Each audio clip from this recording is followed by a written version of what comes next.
வணக்கம் நண்பா. ஜெராயாவோட அந்த எபிசோடு வந்துருச்சு. எல்லோரும் பார்த்துருப்பீங்கன்னு நினைக்கிறேன்.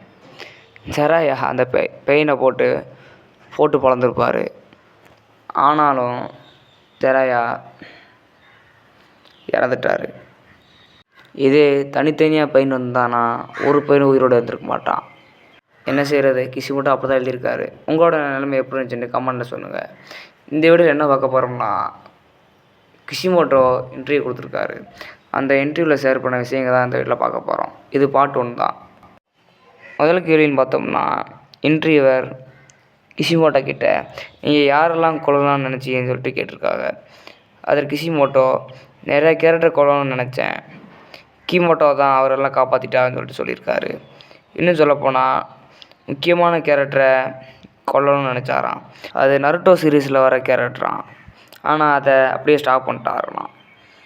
அது யாருன்னு கேட்டதுக்கு அது சொன்னால் ஸ்பாய்லர் ஆகின்னு சொல்லிட்டு சொல்லவே இல்லை. இன்னொன்று பார்த்தோம்னா, கோடை கொல்லலான்னு நினச்சாராம். அதுவும் இக்கிமோட்டோ தான் அவருக்கு வேறு வேலை இருக்குதுன்னு சொல்லிட்டு கொல்லலையாம். கோடை ஃப்ரெண்ட்ஸ் யாராக இருந்தால் கோடை எப்போ வேணாலும் கொல்லலாம். கோடை இப்போது ஹிட் லிஸ்ட்டில் இருக்கார். ரெண்டாவது கேள்வின்னு பார்த்தோம்னா, பொருட்டோ தான் அடுத்த நருட்டோவா? அதுக்கப்புறம் எவ்வளோ தான் லாஸ் பண்ணாலும் கடைசியில் ஹாப்பி எண்டிங் தான் இருக்க போகுதுன்னு சொல்லிட்டு இன்டர்வியூ கேட்டிருக்காரு. அதற்கு கிஷிமோட்டோ, அதாவது நருட்டோ கிட்ட ஸ்டார்டிங்லேருந்து எதுவுமே இல்லை, அவன் ஹார்ட் பண்ணுறதுனால தான் அவனுக்கு எல்லாம் கிடச்சிருக்கும். ஆனால் பொருட்டோக்கு அப்படி ஆப்போசிட். பொருட்டோக்கு ஸ்டார்டிங்லேருந்து எல்லாமே இருந்துச்சு, ஒரு ஹாப்பி லைஃப்பாக வாழ்ந்தான். ஆனால் இப்போ எதுவுமே இல்லை. கடைசியில் ஒரு ஹாப்பி லைஃப்பாக இருக்குன்னு கேட்டிங்கன்னா நீங்கள் வெயிட் பண்ணி தான் பார்க்கணுன்னு சொல்லியிருக்காரு.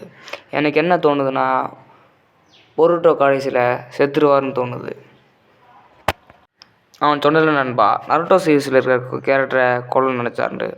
அது யாராக இருக்குன்னு சொல்லிட்டு கமெண்ட்டில் சொல்லுங்கள். இது மட்டும்தான் எனக்கு கிடச்சிருக்க விஷயம். இன்னும் கிடச்சா வீடியோ போடுறேன்.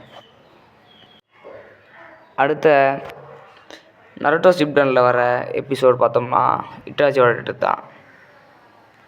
இட்டாச்சியோட ஃபேன்ஸ் மறக்காமல் கமெண்ட்டில் சொல்லுங்கள். அடுத்து பார்ட் 2 சந்திக்கலாம் காய்ஸ்.